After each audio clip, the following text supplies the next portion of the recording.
생활 속 거리 두기가 이루어지고 있는 요즘 코로나19로 인한 사회적 불안감이 장기화되면서 코로나 블루 현상이 나타나고 있는데요.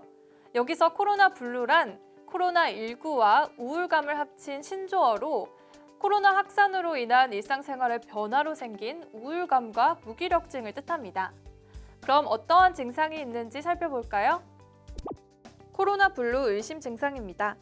오랜 시간 실내 활동으로 느끼게 되는 답답함, 나와 가족이 코로나19에 감염될 수 있다는 불안감, 작은 증상에도 코로나19가 아닐까 걱정하는 두려움, 활동 제약이 계속되며 느끼게 되는 무력감, 감염병 관련 정보와 뉴스에 과도한 집착, 주변 사람들에 대한 경계심 증가, 과학적으로 증명되지 않은 민간요법에 대한 맹신, 경제적 타격으로 인한 스트레스 등이 있습니다. 경기연구원은 지난 4월 코로나19에 대한 국민 정신건강 설문조사를 실시하고 이에 대한 결과를 발표했는데요. 코로나19의 장기화로 우리 국민의 절반에 해당하는 47.5%가 불안감이나 우울감을 경험하고 있다는 조사 결과가 나왔습니다. 코로나19가 안겨준 스트레스는 5점 만점으로 환산했을 때 3.7점이었는데요. 메르스의 1.5배, 경주 포항 지진의 1.4배, 중증 질환의 1.3배 등 2014년 세월호 참사 때보다도 더 큰 것으로 분석됐습니다. 코로나 블루를 극복하기 위한 사람들의 다양한 노력이 이뤄지고 있는데요.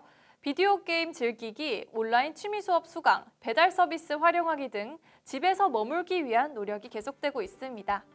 그래서 오늘 샵 검색어에서는 코로나 블루를 이겨내기 위한 해결책을 자세히 알아보겠습니다. 첫 번째는 친절함 나누기입니다. 영국 정신건강재단에서는 코로나19 바이러스 감염 스트레스를 줄이기 위해 서로에게 나누는 친절의 효과에 대해 강조했습니다. 친구에게 덕담 문자 보내기, 가족들에게 사랑한다고 말하기 등 작고 사소한 친절을 베푸는 것은 경직돼 있는 마음을 풀어주고 편안함을 느낄 수 있습니다. 이 방법은 다른 사람들에게 친절을 베푸는 행위를 통해 기쁨을 느끼면서 스트레스를 줄일 수 있는 가장 쉬우면서도 올바른 방법입니다. 다음으로는 자기 공감이 있는데요. 스스로에게 긍정적인 메시지를 던지면서 우울감과 외로움을 극복할 수 있습니다. 몸과 마음이 지칠 때는 나 자신에 대한 공감을 가지는 시간이 필요한데요. 내게 필요한 것을 나에게 해주자, 나는 잘하고 있다와 같은 말을 통해 스스로를 달래주는 것이 좋습니다. 마지막은 실내 운동하기인데요. 야외 활동이 줄어들면서 무기력감을 쉽게 느끼기 때문에 실내에서 꾸준히 가벼운 운동을 해주는 것이 좋습니다. 가벼운 스트레칭, 버피 테스트, 스쿼트, 플랭크 등 집에서 할 수 있는 운동으로 몸을 풀어주면 좋습니다. 몸을 움직이면서 활력을 찾고 더욱 건강해지는 몸의 변화를 느끼면서 스트레스를 풀 수 있습니다.